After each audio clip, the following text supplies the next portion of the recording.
I think I'm going to start by getting used to this microphone and just reading you the abstract, just to make sure you're all in the right place.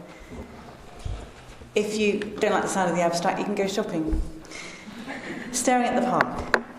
When I emerged back into the world from my near-fatal stroke, I found myself staring at a square metre of grey lino NHS hospital flooring. There were conversations going on all around me. I was surrounded by flower girls in their 80s and 90s. Ivies, daphnes, irises and daisies. And shorter named nurses. Ruths, Sues, Jans and Joes. This was the beginning of my practice of staring. Not looking or watching, but hard-edged, intense, rude staring. By the end of my 3-month stay, I knew that patch of floor with all its marks and scuffs like no other. I came home to sit in the chair in my bedroom and stare out at the park opposite. After the stroke, the whole world turned to poetry. Stanzas sneaked in between the clanking of ambulances and the talk of nurses. I found haiku hiding in the hedges around the park. Everywhere and everything seemed at once fragmented, temporary and subtly connected. This is the story of that time. So, now's your chance to go shopping. Can everybody hear me? Yeah, that's good. One of the events that I'd missed out on with the bad timing of my stroke was David Hockney's 2011 exhibition at the Royal Academy, where he exhibited a lot of his iPad paintings of the trees in his beloved East Yorkshire Wold. Like Hockney, I was now spending my days in the company of trees, in my case the trees in St Andrews Park, Bristol. Finding myself functionally one-handed, and being a great Hockney fan, I bought myself an iPad. Here it is. This was my reward for having had a stroke. I taught myself to use the Brushes app that Hockney used to create his paintings, as well as to read newspapers and books, and write on this neat little gadget. It was ideal and easily transportable from room to room, and even to the nearby cafes down on the Gloucester Road. For a one-handed woman, well, it could have been designed for me. It was an all-in-one pile of books and papers, plus a sketchbook, plus a notepad.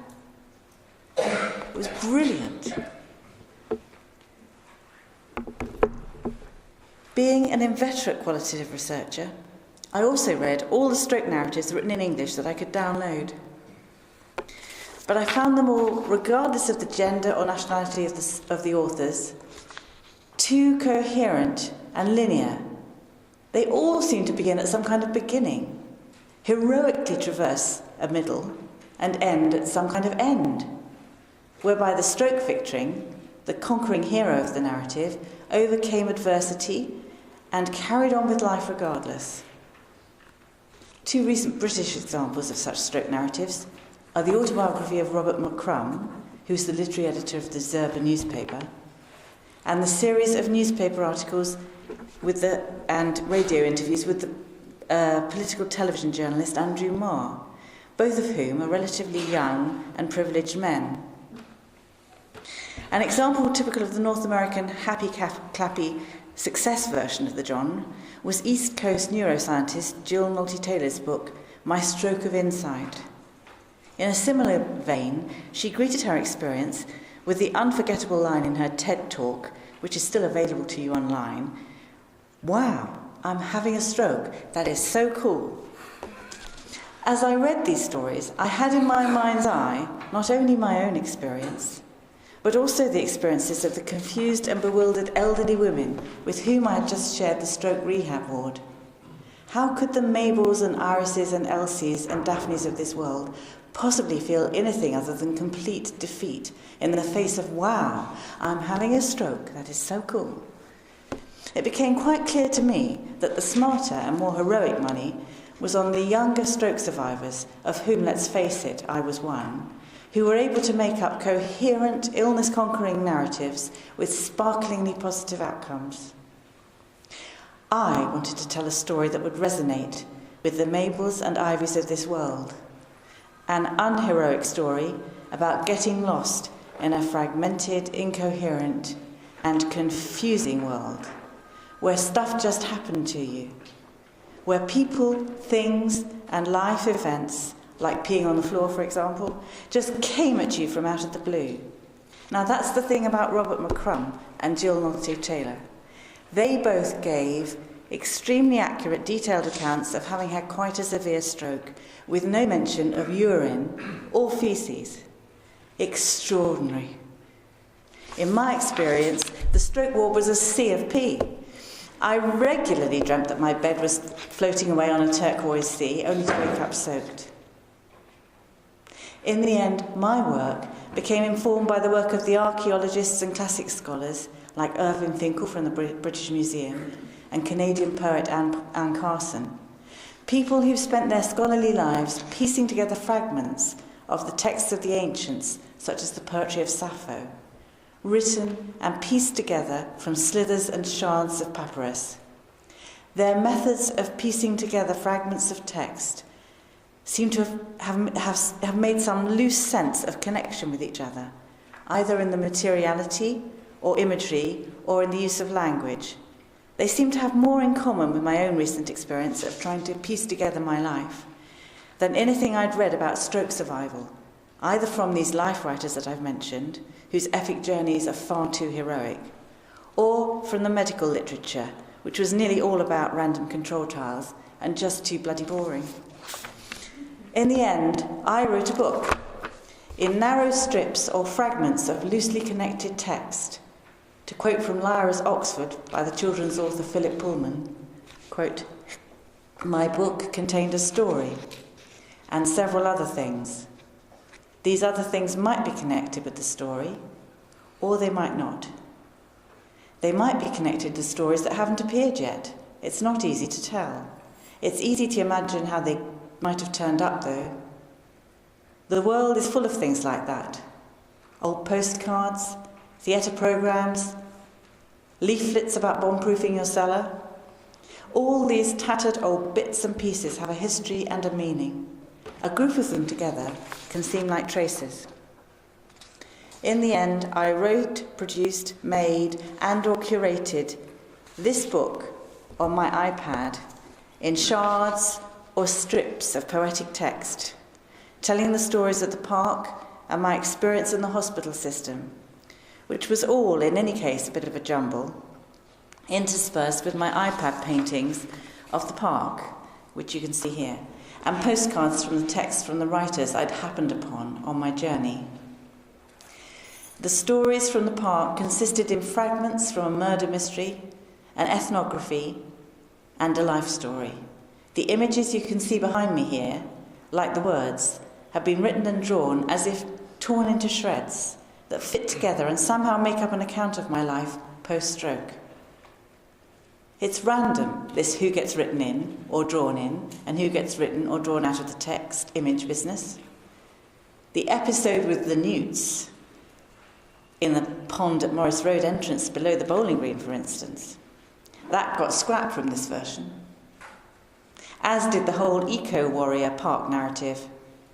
Writing in and writing out of history, this has happened to whole genders in the past, and has depended on who found the story, who translated the original, and on the order in which the fragments of manuscript were placed. I leave out what I cannot see or even imagine. Today it is my editing that shapes these park chronicles of people crisscrossing or getting murdered. This leaves out those whose trajectories circumnavigate my corner of the park. I included the rumours of the ferrets, but not of the newts. Some lives are written, some trees are painted in, others not.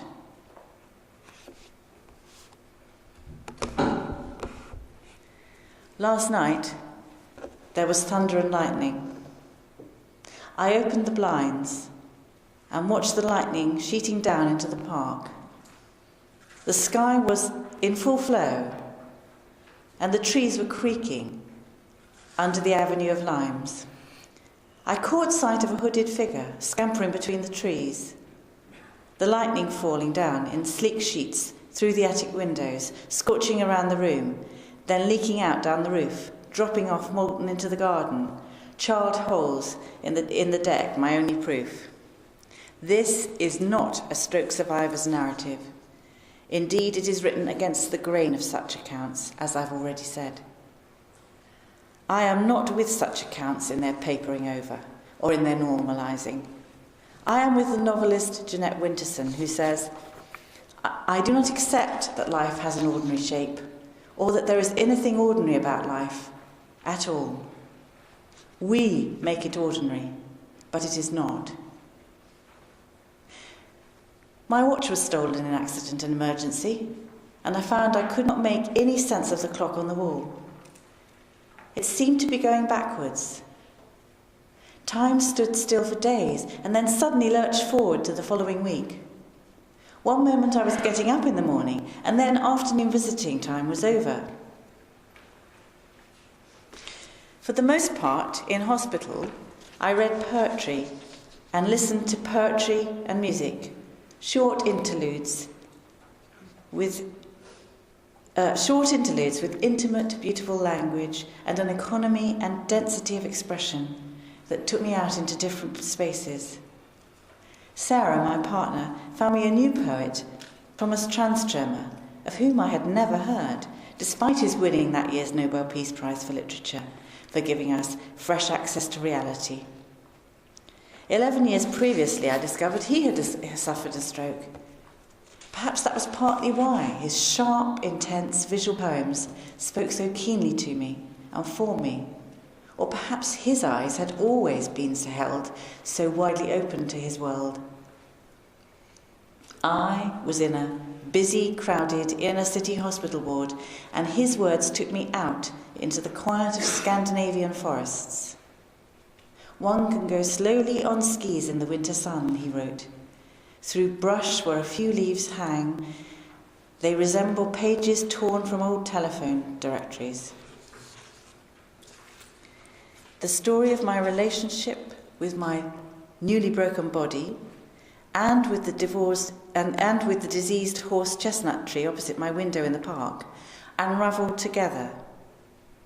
After my stroke, aided and abetted by my newfound practices of staring and being stared at, my daily practices of walking in, drawing, writing, and staring at the park began to form themselves into some semblance of a research method. There was a layering of shreds of poetic text, fragments from poetry books and academic journals, all of which caught my attention in passing, and then, after Welsh Poet Laureate Gillian Clarke, I caught layers of experience, story, snapshot, hearsay and imagination, images laid down one on the other like sedimentary rock. I was obsessed with a compulsion to draw and write from what I saw, imagined and dreamt happening outside my window. I was and am filled with a renewed sense of dwelling place. A murder mystery, stroke ethnography, stroke life story, stroke image collection began to unfold, gradually leaking, folding in on itself. Characters from the murder mystery kept crossing over the park into my own life writing. There was a blurring of boundaries between different styles and images, different realms, magical, agential, and critical. It all started with my iPad. Sometimes the Pages app was open, and sometimes the Brushes app. But the iPad was my constant companion on this project. That night, Scossie, Martha, and Abby traced the trail of feathers back to the house on Leopold Road. The house where Scossie claimed she had seen the winged figure launch itself from the upstairs bedroom window. The next morning, Scossie rang the doorbell. After a longish wait, the professor came to the door. Scossie subjected her to quite an interrogation about the trail of turquoise feathers, which the professor did her best to answer with good grace. "Did you notice anything odd about the way she held her shoulders?" Scotty asked. Now, I always knew what Mark Freeman describes as clock time was a trick of the light, and now what happened shifted shape on a daily basis. Last night, I was running across the park, running through Bristol, an old estuary port city, captured by the stench and darkness. Hostage to some stone tapes, keepers of centuries of intrigue, bloodshed and violent outbursts with dagger and spray can down dark alleyways. I run on in careless anticipation, piss and fish head passageways opening onto silent squares where lonely trees eke out their celibate lives, leaning into triangular winds in the vain hope of airborne fruitfulness. Disjuncture and entanglement. I find myself entangled in constellations of objects and people that I did not see coming, but suddenly bumping up against them in a haphazard and disjointed kind of way. My head was filled with wet sand that had got through all the crevices in my skull. It was that pure white Bay of Islands kind of sand, full of golden sea slug creatures wriggling in and out of my skull. I found a woman in the hedge. This was not the kind of hedge you got close to. It was not until you came across it you even knew where you were.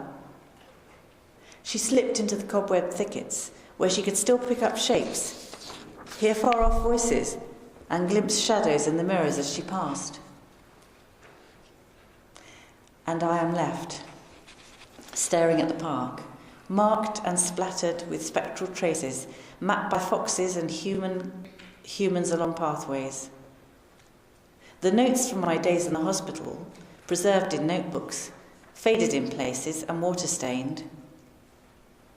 Full stops seem somehow too full. Just diagonal lines seem more appropriate, borrowed from Anne Carson. And Suzanne finds in the slants shades of Emily Dickinson, who urged us to tell all the truth, but tell it slant. This slanted text tells what I see, tells all the truths that hardcore staring can dig out of a life, park, mind, in the fog between us.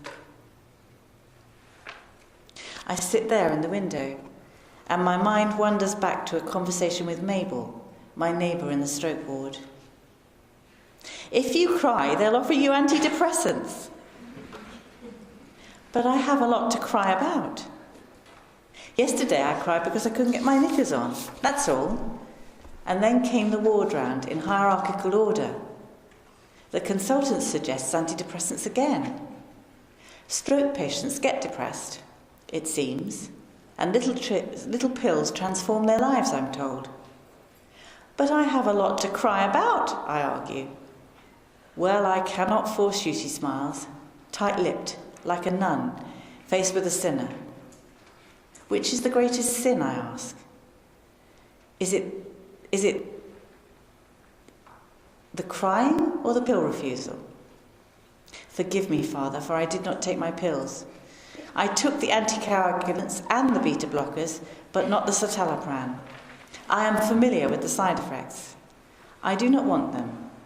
What's more, I do not think they should be handed out to all these old ladies with vascular dementia like sweeties. What's going on here? Why shouldn't the elderly and infirm be allowed to cry? There's a lot to cry about. Why not let us all sit here and cry and cry and cry? What is the harm in that? Who are these pills for, the patients or the staff? It's difficult for the staff, I'm told, if you're all in tears all the time. But it was just this once. Oh, and once again before Christmas when you first came here. Oh my God. Is there a how many times she cried chart, as well as a Bristol stools chart? In that folder. Did Robert McCrum cry? Does Andrew Marr? Are they taking citalopram? Now, I was in a hospital that was closing down, in a ward built with the monies donated by the workers of Bristol. It was now sold to become luxury harbourside flats. A sea of conversation overheard found poems from the end of the ward. I took notes, notebooks full of talk. I remember coming to visit our Barry in here when he was just a kid, and there was Gowney in here as well as Guiney in here as well as the old and infirm. I had the last hysterectomy in here, she said, just before. Perhaps I'll have a little drink. Tea, 2 sugars, please. Sorry, I can't hear you. I've got my earplugs in. Have you filled yours in? I've read it, but I haven't filled it in. I can't bear the fact we're all going to be split up after all this time. What shifts are you going to do? Are you going to do 2 long days? Oh, I can't do that. It's too stressful for me. This new linen service is ridiculous. It's ridiculous. There's no nighties. We'll make do with pyjama tops then. Going to the General. To the lifts on a gurney singing Amy Winehouse with the paramedics. I'm not going to rehab. I said no, no, no. Through the tunnel, under the road, out into the cobbled yard behind the old building. This is near the bus station. Bristol looks very different, moving horizontally at speed. The paramedics are all called Jane. How confusing. We're going down the General, innit? But I don't know the General. The BRI I pass on the way to work every day. The General I've never even heard of. What goes on there? None of my friends have ever had babies or hysterectomies or breast cancer or heart attacks in the General, which is all we ever seem to go into hospital for. I look up and I think perhaps we're going past the Arnolfini. But when I ask, neither of the other Janes replies. We're now going past the flats at the back of St Mary Redcliffe, the fairest, goodliest and most famous parish church in all of England, according to Elizabeth I. I'm filling in the DLA forms. Today I am in a bleak mood. I have been filling in my forms for Her Majesty's government. They want to know how disabled I am. They want a list of what I cannot do. This is negative bragging. I fill in the questions about walking and about eating and about peeing and about pain, and there are no questions about laughing or friendship or poetry or painting, only about my limitations. I can see the sense in this, but it boxes me in and leaves me feeling hopeless and bleak. I just want to shout at them. I want to have toddler tantrums. It seems such an indignity on top of everything else. I want to shout out, bloody fucking Tory bastards. That was what was wrong with Robert McCrum's book. He was so posh that none of the form-filling stuff had affected him, and he had no idea how disability affects people who are not the literary editor of The Observer. Well, I suppose as a professor, I'm protected too. I have a pension as well as DLA. You need to apply for your own jobs by January the 2nd. You need to put down 3 choices, or they may slot you into one of theirs. Well, really, if the NHS isn't working, I think they ought to sort out the top, not bands 3 to 6. Weeding out, losing people. Surely it's the senior management that's to blame. A man, a suit, came to audit the stroke ward. He was surrounded by people working, nurses talking to people giving out medicines from trolleys, old ladies putting old ladies in their clothes, physios helping people move along the ward, clutching frames and sticks. But the suit wasn't interested. He didn't look up once. He just sat there with the files and read the tick sheets and made a note where pages or charts were missing. He didn't care what they were doing, just as long as they had recorded it correctly. You can't get out of bed, sweetheart, you're going to fall. You don't need to move you're fine there. I'm still here, I'm not going anywhere. I'm just seeing if I can get to the toilet. I was, to quote Grace McLean, awash on a current, a slick of debris, words, papers, scraps, shards, years dispersing themselves over darkening waters. Happy New Year. They're losing staff. Strange thing to lose. Losing your car keys, but not people. Losing has an accidental air about it. It sounds deliberate. Losing nurses. A nurse is quite a large item to lose. In the new hospital, there'll be a ward for 30 people, twice as big as this. There are fewer jobs and more patients. Yes, they're making 2 wards into one, so there'll be less jobs, But they're appointing less trained staff, so people like me will be doing more of the jobs now undertaken by the trained staff, more of the medical staff, painkillers and cholesterol. Here are your tablets, love. Happy New Year. We're in another lift. We go through double doors and enter into a big space. We stop. I'm moved onto a bed opposite the nurses' station. There are 2 nurses, Karen and Laura. I'm definitely in a book. Or maybe I'm in a film of a book. Or in a hospital series on the telly. Holby City, maybe, or Casualty. This is more Holby City than Casualty, I decide. Although the beginning sequence of Casualty was filmed in here, Karen tells me. Where am I? Where am I? I don't know where I am. Are my parents downstairs? I don't know where I am. That was another patient, yet another Ivy, in her 90s and in her 90, wailing at top pitch from the bed opposite. You're in hospital, Ivy. You've had a stroke. This is the stroke rehab ward in the Bristol General Hospital. Vascular dementia, Karen confides in me, thus preventing me from confessing to Ivy that I don't know where I am either, and shouting out, "Where the fuck are we?" at the top of my voice. Elsie is groaning rhythmically from an open mouth.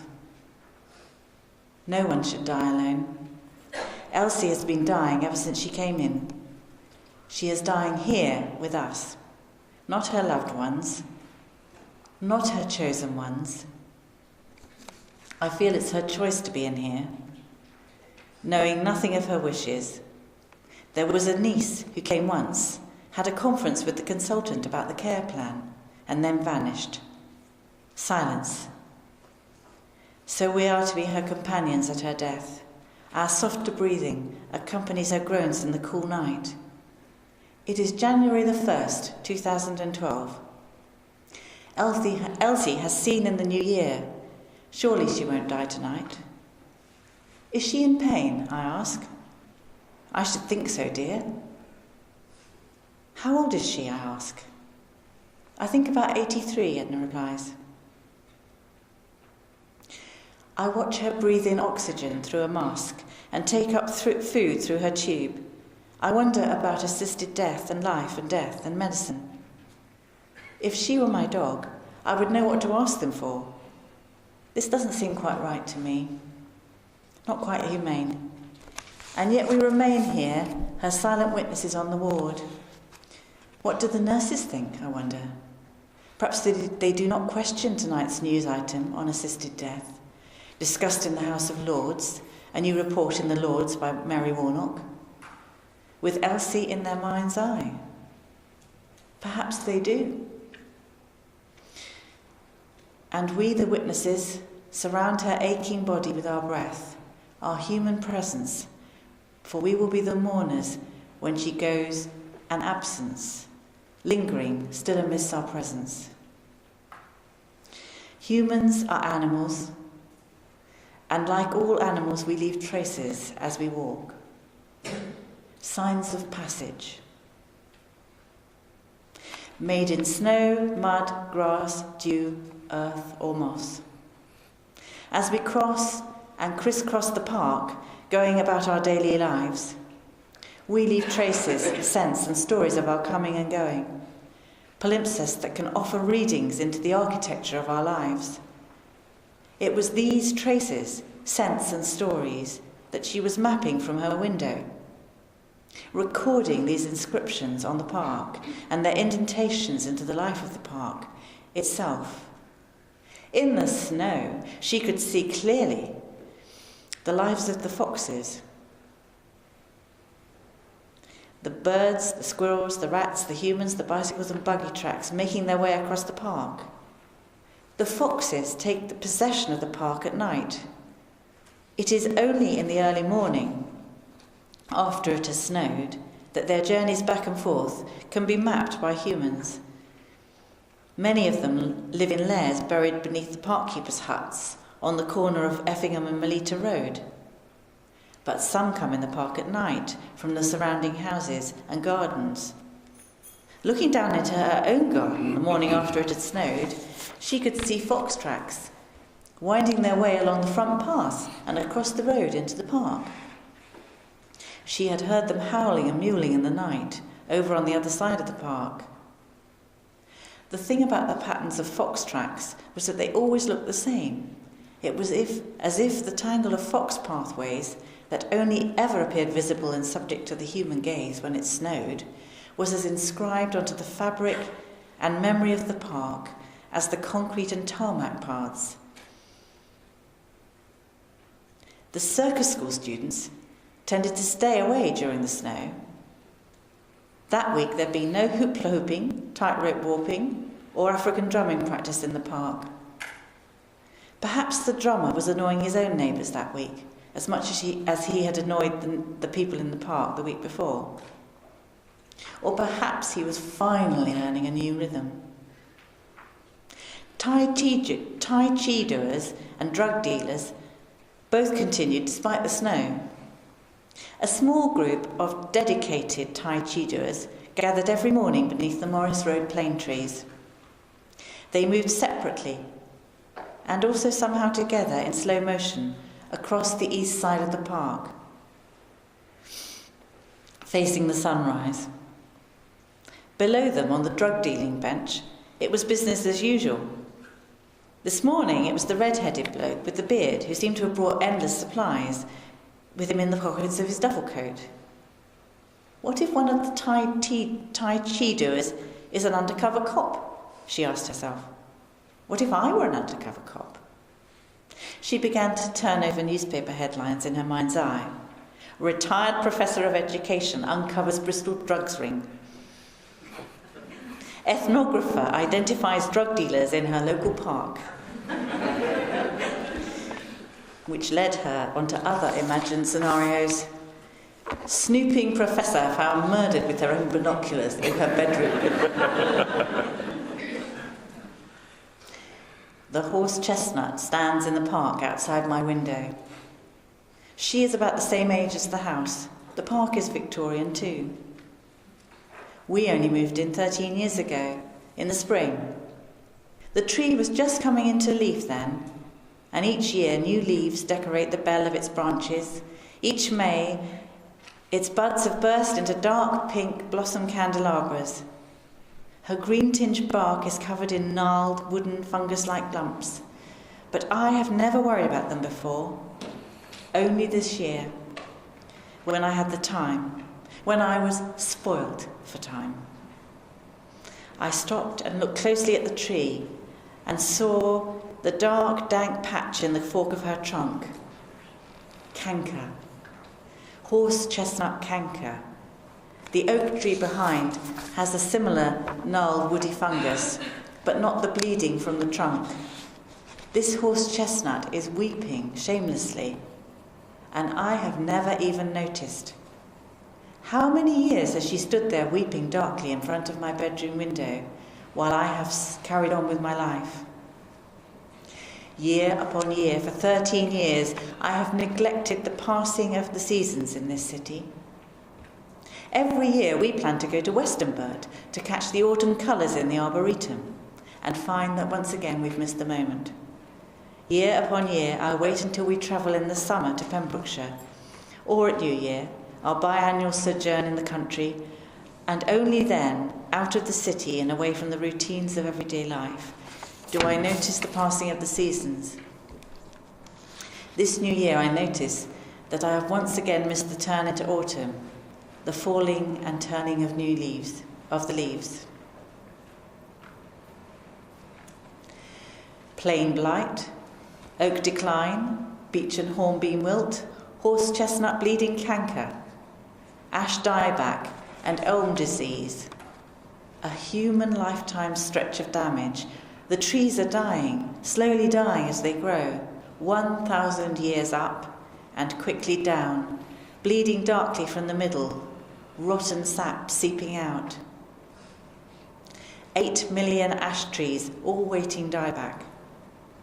Does this include the lovely rowan? I keep asking. Does no one answer, because it's obvious? The lovely mountain ash with bright red berries in winter. The last to leaf in spring. The lovely rowan, the national tree of Wales, a tree that bends and gnarls to westerlies, outlives hurricanes of tanker-ripping strength, and waits along the lanes to unfold slowly out of the moss-sputtered banks into dark feathered leaves and grey-black bark. Can this strange disease that has crossed the North Sea upon the feet of gulls and tourists, well, how will our children's children know where they are on earth if the rowans all die back? Will our hedgerows, like our high streets, become uniform? Straight-trunked mundane affairs? Will we import rows of slender cypress as well as killer diseases? There is no cure for ash dieback, they say. All 8 million are under threat, a holocaust. But they do not speak about the rowan, the lovely rowan. The rowan that stood above my swing was my first tree friend. I sat for hours beneath her, pushing to and fro, her filigree fern-like canopy protecting me from burning as I dreamed and I swished. I remember the noises in the garden, all the clanking and the creaking the night before my birthday, and drawing back the curtains in the half-light, I saw the swing my father was erecting at the bottom of the garden beneath the rowan tree. 8 million ash trees. We outnumber them 60 to 8. That's 7.5 to 1. We're no longer trying to save them. We cannot eradicate the dieback. Some will remain immune, resistant to this plague. Would they try to save us, I ask? What cure could they not find, those wizened elders? My rowan tree was young and slender-stemmed, yet wise beyond her years and full of secrets. She would have saved me. We would have done anything for each other. In the end, I Googled it. According to the Forestry Commission, the rowan, sometimes called the mountain ash, belongs to the Sorgus species and is not, strictly speaking, an ash tree as such. The ash trees belong to the Fraxinus species. She will not die back, my old friend. I admit I'm not so distraught now. It's only the ash trees, not my wizened beauties, that are going to die. I'm saddened still, but I feel relieved my inner landscape has escaped this culling. We will still have our lovely rowans. How many million rowan trees are there? How do they know that there are 8 million ash trees? Did the ash tree family fill in their annual census forms? Even if they do, I feel sure that the less orderly Celtic fringed rowans will not.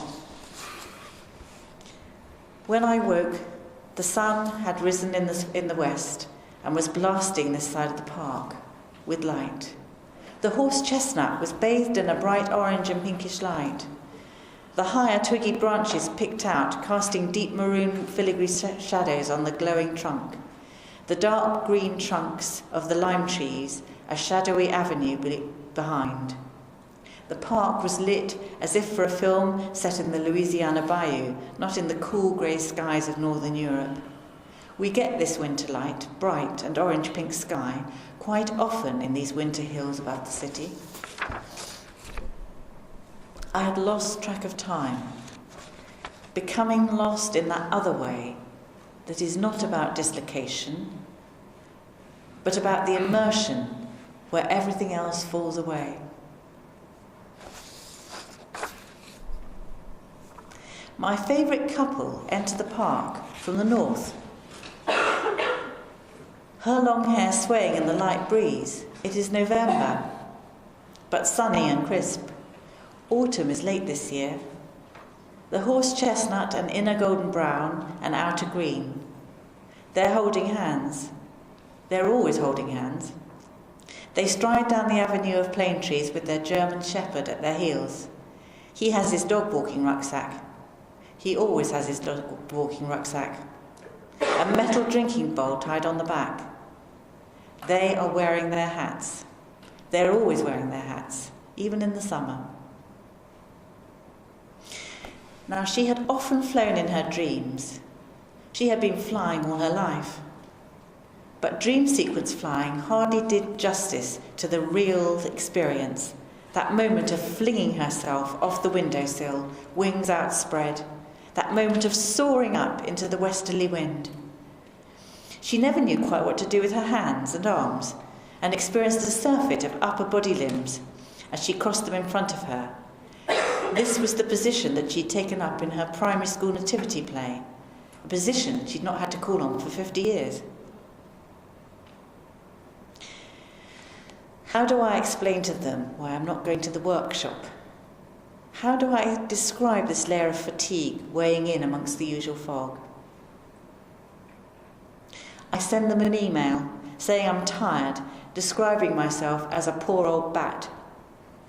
I briefly consider wheeling myself in, but then I have an image of sitting in the back on my travelling commode because the disabled loo is too far away, and even by myself, in the privacy of my own mind's eye, my neck and cheeks blotch up at the thought.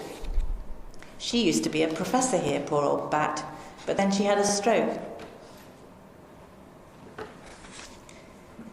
She reached across the papers of her desk for the assignments on top of the pile. The university had gone over that year to an exclusively digital hand-it-in-a-market system, a method much loved by the course administrators and departmental managers. Abby preferred to print her own students' work out on paper, read it and scrawl all over it in green ink, over lunch in one of the local cafes, ideally accompanied by a glass of Montepulciano d'Abruzzo or an equally soft deep red. Hers was a method of marking deeply discouraged by her more quality assurance obsessed colleagues, as she left no digital trail. Quote, "Dr. Taylor appears not to communicate any feedback to her students," unquote, was the only comment that she had received from the last faculty board, which had now been renamed the Faculty Assembly, FACAS for short.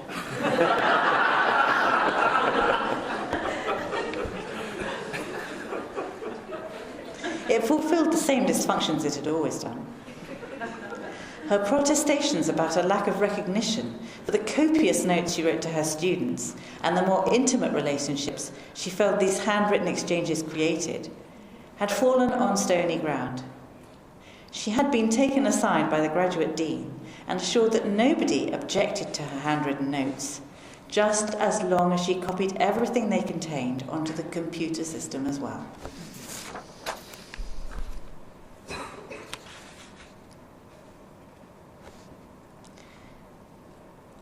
Watching a little toddler in a red jumpsuit, learning to walk in the park, maintaining his perpendicularity against all odds and species, standing on two legs and moving forwards, really going for it in the perpendicular.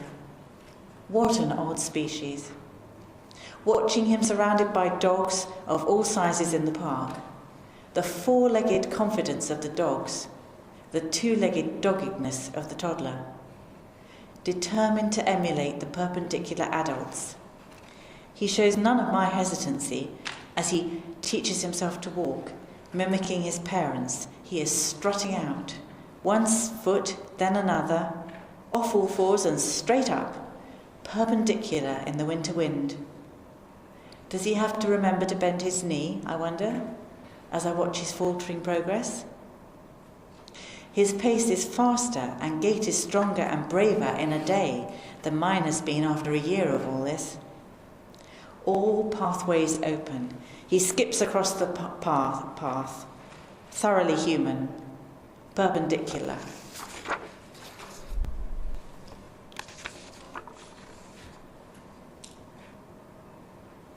I never understood before that disability hurt and was exhausting.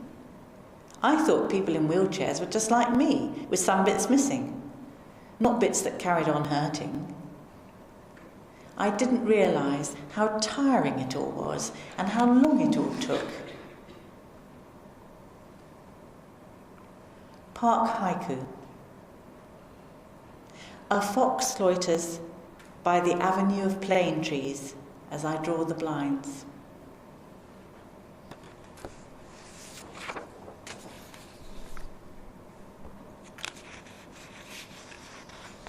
Why had the gods not compensated me sufficiently for my loss? After this weakness down my left side has not brought any special compensatory gifts, as losses and signs of weakness did in Greek myths. She had not yet been transformed into a seer or a sage, and even the performance of her newly minted role, the happy cripple, felt like such an effort. She had lost her left side. But what did she get in exchange? It's a well-known fact that blind people all seem able to tune pianos, and deaf people had amazing peripheral vision and second sight.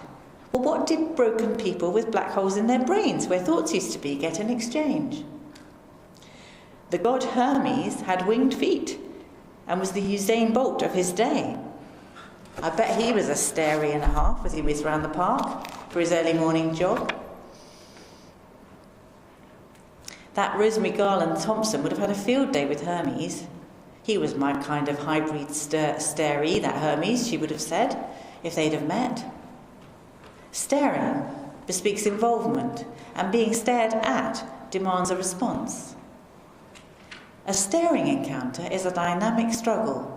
Starers inquire, starees lock eyes or flee, and starers advance or retreat.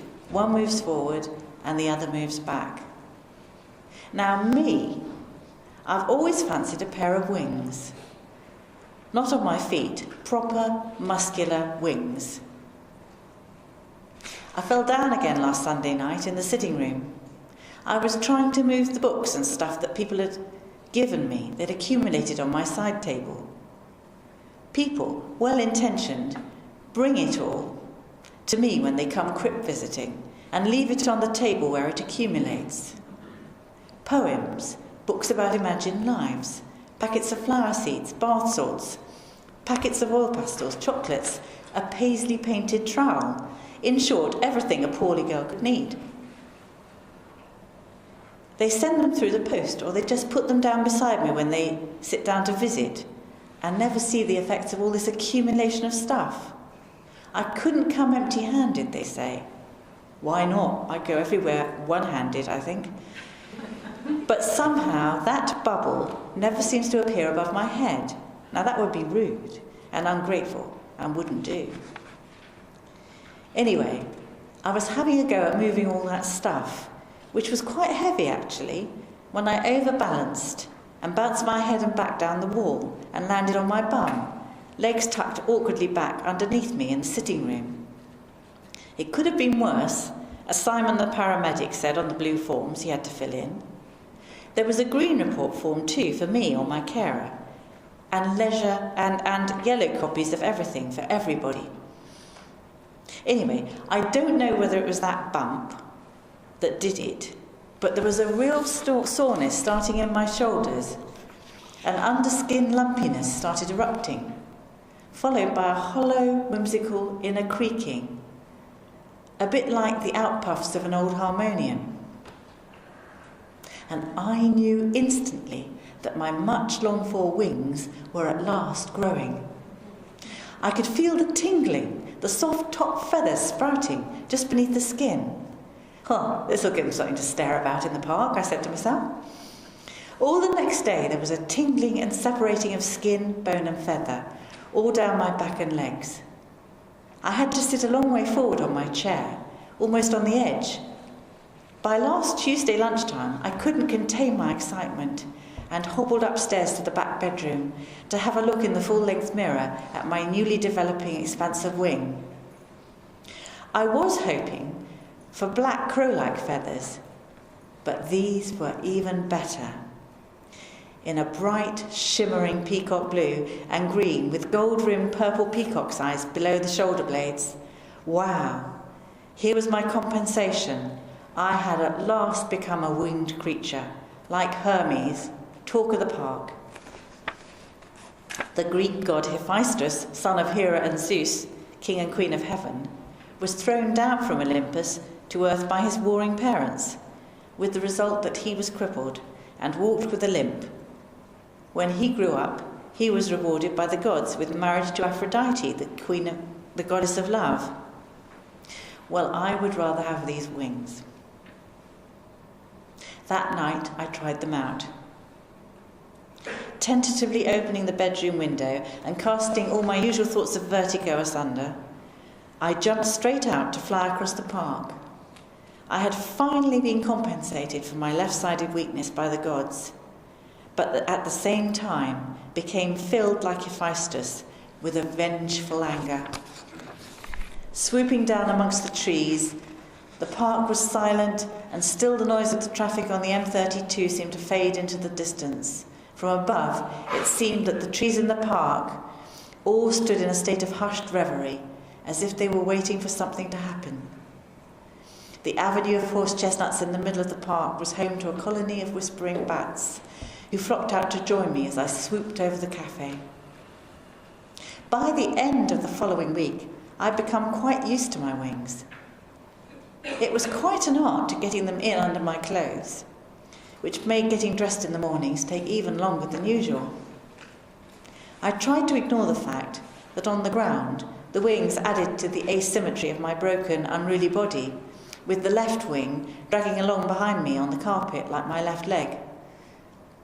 Once launched from the window, however, the wings came into their own, each wing beating against the air with an ease that the rest of my body had lost. By day, I lived with my gifts covered over.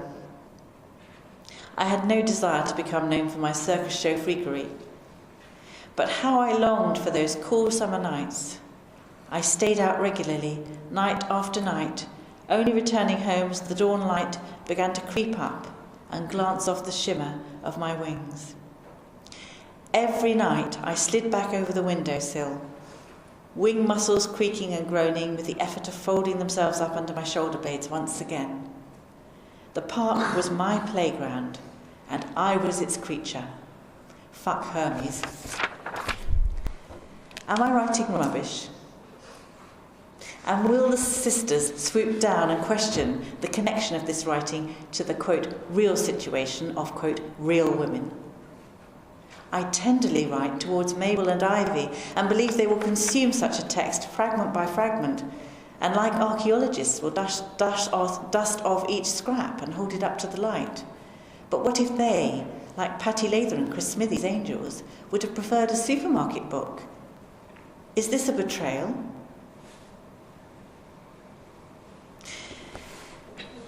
Two groups that don't share the park well are the Yummy Mummies and the Whispering Bats. There are large groups of brown-eyed, brown, long-eared or whispering bats living in the park, mostly roosting in tree holes near the centre or in the caves of the church on Morris Road by day and coming out to feed at night. The Yummy Mummies are rarely in the park after lunch, never mind after dark, but on the occasions when something or someone has disturbed the bats, in their tree holes in the centre of the park by the cafe in the morning, usually by throwing sticks and balls up into the tree canopies when the bats are sleeping, the bats come out during the day and flutter quite low to the ground, usually at designer buggy level. In the little bookshop in Westbury Park, I glimpse a title, Contemporary Photography, or Why Things Don't Have to Be in Focus. This book is speaking to me. Every day, as dusk approaches, the bearers of secrets come streaming through the park, leaving traces. The park dwellers, Yummy Mummies, joggers, dog walkers, drug dealers, the circus school student equivalents of Victorian England. Like Clough and Geelong, we are going for symbolic equivalence here. We see, or almost see, these ghosts. They don't have to be in focus, remember. They are planting the avenue of lime trees up from the centre and the horse chestnuts around the entrance at Morris Leopold Road Junction. The new geographical mappers of residual traces tell us about the residual traces of traumatic events. But what of everyday events? Tree planting, path sweeping, fence building. What of events so ordinary and lives lived in so in the everyday that their traces go unmapped and their residue untapped? Walking through the park, in her new Jackie O-style pink coat and hat, with her thick black tights and shiny patent leather shoes. She quickened her pace. It was a cold morning, and she could see her own warm breath floating in the air before her. She walked with an audaciously upright posture, left over from deportment lessons at school. She always wore Chanel No. 5 on work days, always with the dark pink lipstick. She looked every inch a lady as she strode beyond the parameters of my window into a life beyond these borders. Lying just below the park's surface float the nuggets waiting for distillation. Salient sounds stick in auditory filters and get caught up. This whole murder mystery ethnography life story malarkey is nothing but a performance, a masquerade. Well, show me the text that masquerades as nothing, and I'll show you back the instructions for setting the timer on your boiler, and the shopping list he dropped on the landing. He forgot the toothpaste. These scraps could enter the holy transcripts yet, as field notes, landing notes, selected pages collected in the researcher's journal, filtered annotated litter. I am very attuned these days to my body. In a state of becoming, always becoming, never there, I am with Ken Gale, who finds this a space or domain of implication and inference, suggestion and nuance, sense and intuition. I recall the word embodiment as if it was imbued with a sense of solidity, of sameness, of stasis, but nowadays it seems all balance and fluidity. We are left with plenty of unanswered questions in the end, if this is the end. The horse chestnut trees would have said nothing, despite the heavy-handed interrogation of the police. The avenue of plane trees were really lime trees, and the joggers had not witnessed anything, which still doesn't explain how the peacock feathers from the Cantha shawl were launched as a pair of wings from a windowsill, and the notion that the winged creature of Bristol, the southwest's answer to the angel of the north, was too much of a freak for the professor to take on. Nor have we ever discovered how the mayor found out about that winged creature, or what pressures he brought to bear. They say he had it all worked out as part of his marketing strategy. The detectives, especially Scossy, knew nothing of the identity of the real murderer. But the trees in the park are still dying, and nothing can be done to them. And here we are all implicated. And every morning clock time stands very still, waiting for the park to wake, and for the people to imagine their everyday lives into movement and light. We are left with all plots unravelling and scattering to the westerly wind, having barely scratched the surface. It is hard, perhaps, for you to imagine these conversations drifting across the park, snatches caught in the roots of trees, the big hollows of the copper beach down by the west entrance. We have our own celebrities, the sainted Doreen Massey and the oft-quoted Tom Ingold. We've got ourselves entangled with the aftershock of the blessed Karen Barrett. These are the post-to-post structuralist patron saints of the new geographies and physics. Sitting in the sun, on the deck, my wings spread out behind me to dry, I felt glorious. People's lives crisscrossing, memories blowing the leaves, winter waste bag collection, screaming at Sarah, practices of love, parking and driving, the gym, the exercise class, the bank, going to my art class, for a love affair with Indian ink, looking at Christmas trees, the house with the picture of Lenin, the house where they filmed Casualty, memory and geography, the church, going to St. David's. A shadow of the self she might have been becoming, overlooked. I overlooked the park. The woman in the mirror, carrying the peacock's eye wings, says her life is fine, just not how she imagined it might have been.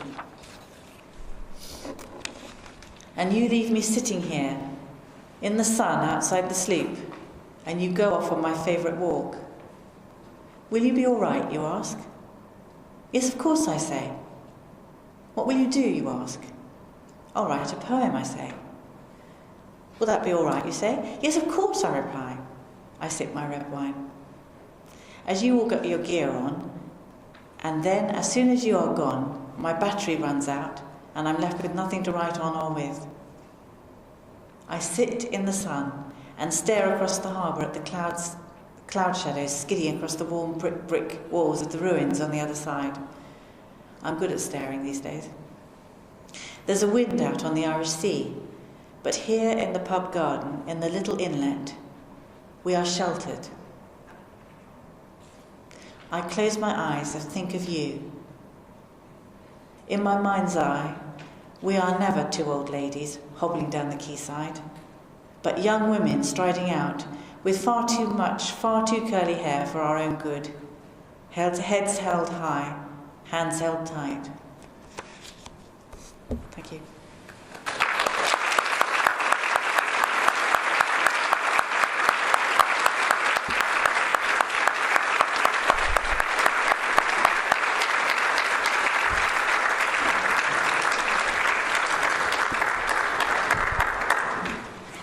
Thank you, Jane.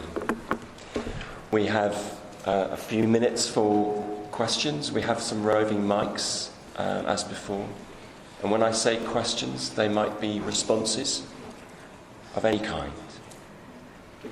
They're all asleep. Jane says they're all asleep.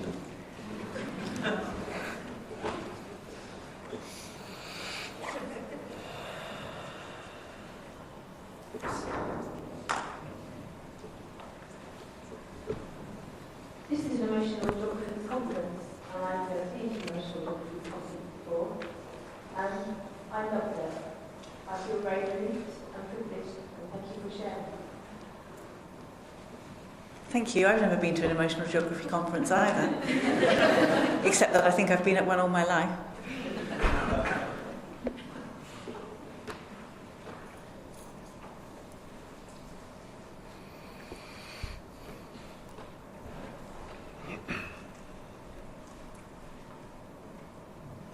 Very moving. I'm interested in the way you talk about other people. You're an observer, somewhat detached, I felt at times, dare I say.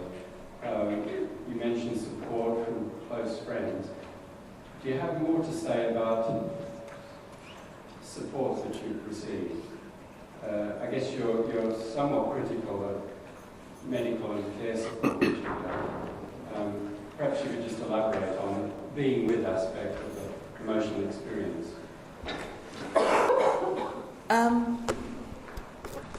I don't know who I sounded distant from.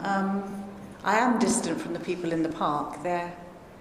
I'm up above them, looking down at them, so that gives me a distance. Well, I've had masses of support. I'm not critical of the medical. I'm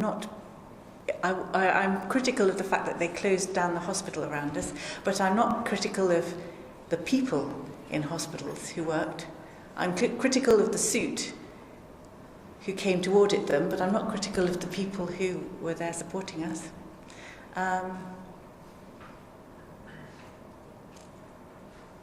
I've had a lot of support from the medical profession.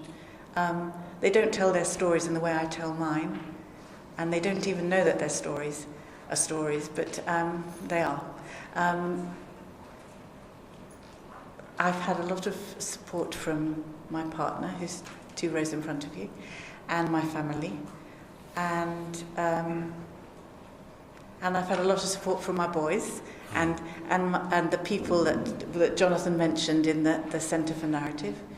Well, I don't know. How long have you got? I've had support from almost everyone. I guess my comment is how much you weave that into your narrative, because now you're telling us, but maybe throughout the hour-long narrative, which is very moving.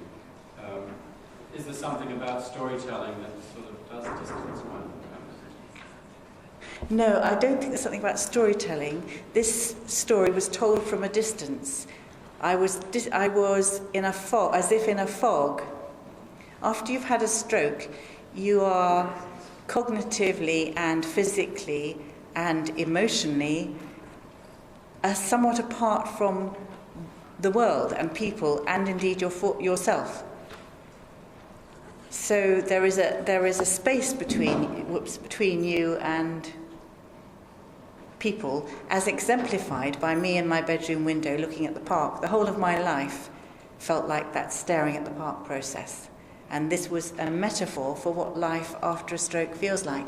And my critique, if I was critical of anybody, was of the people who wrote as if they weren't at a distance, as if their life was not fragmented, as if there was no space. If you want a stroke narrative that tells you about the wonderful support that they have and how close they are to everybody, read Robert McCrum. The literary editor of The Observer has written a book called My Year Off, which is very close up and not at all like my experience of having a stroke, but he apparently was very close to his world, and he wrote about a lack of space. He wrote as if things carried on in that storied way, and I'm very critical of that because I didn't experience that, and I could see that people who were suffering from vascular dementia, which was the majority of the people in the stroke ward around me, were not experiencing an up-closeness. They were experiencing life at a distance. There was a space. So I'm glad that it sounded as if I was at a distance, but I did have support.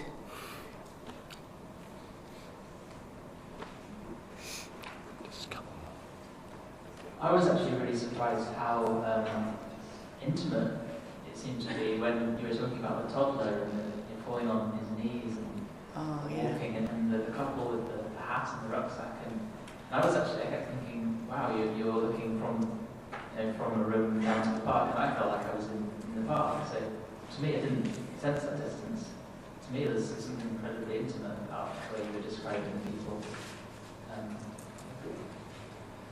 Well, I kind of know them. I know them all. I know that couple, my favourite couple, and I know that toddler who is now, I suppose, about 10. I don't know who he. I mean, I've watched him grow, so I know those people. I have. It's a voyeur's existence having a bedroom window over a park, and I know them in that way.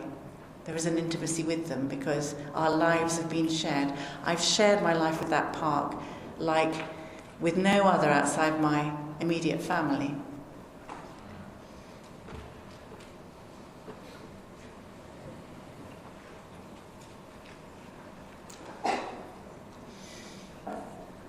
I found it really interesting you talking about almost the part that you're playing in this narrative, and that when in hospital they said, you can take pills if you're crying, and that's you almost disobeying from your role is not to cry. And then also when you're talking about people coming to visit you, and that you were thinking things that you knew you couldn't say because they were very well-meaning, but you had to play the happy cripple, or the friend that is, it has a problem but is smiling at it. And I wondered if, well, that's how I interpreted it anyway. I just found it interesting, that role that maybe you have to take on, and whether that's almost as stressful as actually being ill. Does that make sense? Yes. I didn't find it stressful. I found it humiliating. That's the best word I can think of. Yeah. I similarly had a problem, a health problem that was making me feel very detached in my life, and I would identify with that, and I found it interesting and comforting to know that that's something that other people have shared, that kind of feeling of almost humiliation, or that role, I guess. But do you feel like that's changed now? Yeah, I'm awfully good at the happy cripple, but then I was very good at the happy non-crip before. I'm the youngest child in a Jewish family, what can I tell you? But has it changed now? Well, yes, life has changed a great deal, in that I'm no longer sitting in the same place. That experience of being in the same place with the same view. First the lino and then the park. The park is much more interesting than the lino. I don't think a book called Staring at the Lino would sell very well.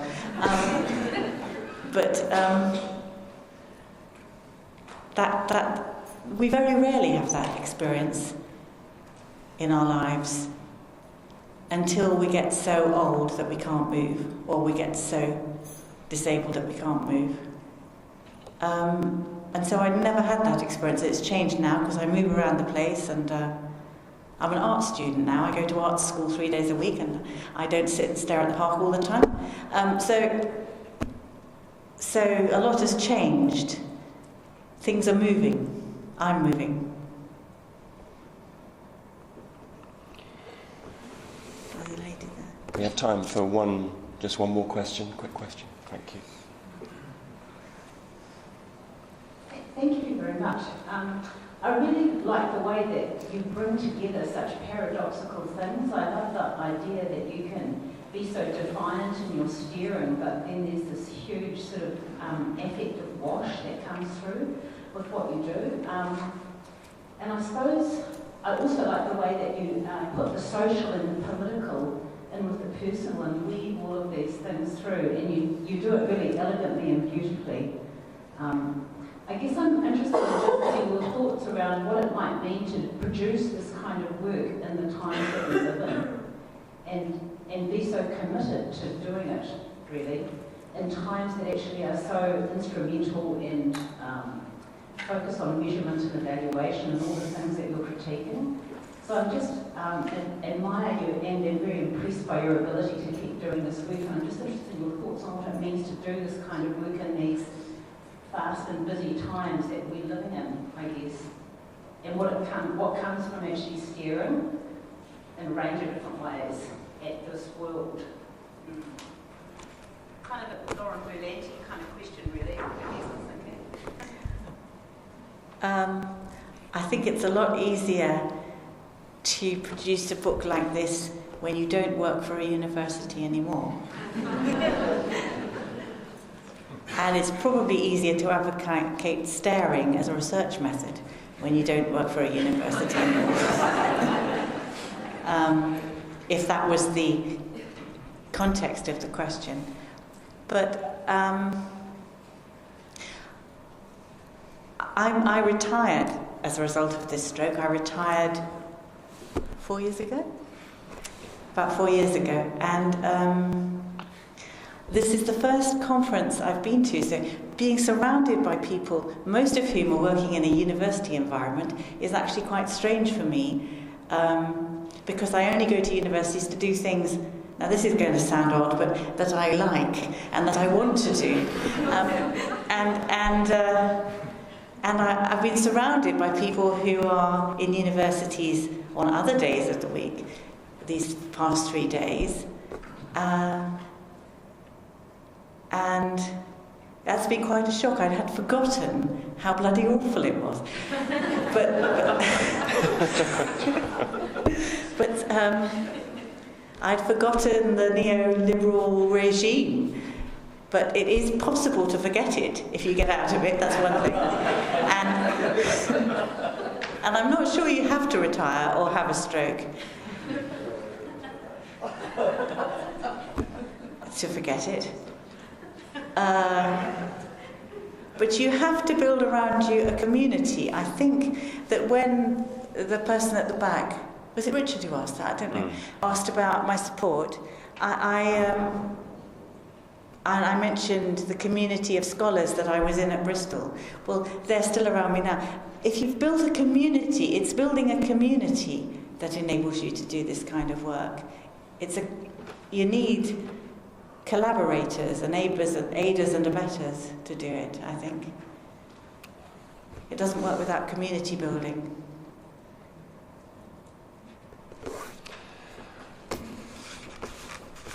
It's time to finish, but before we do, and before we give Jane a final thank you, I would just like to say that her book is not yet published in the UK, but the bookstall, Elaine at the bookstall, at Word Power Bookstall, does have posters that you can take away, flyers you can take away that will give you if you use this, I'll give you a discount of 20%. So, just so you know. Jane, thank you so much for this morning and for what you've given to us all.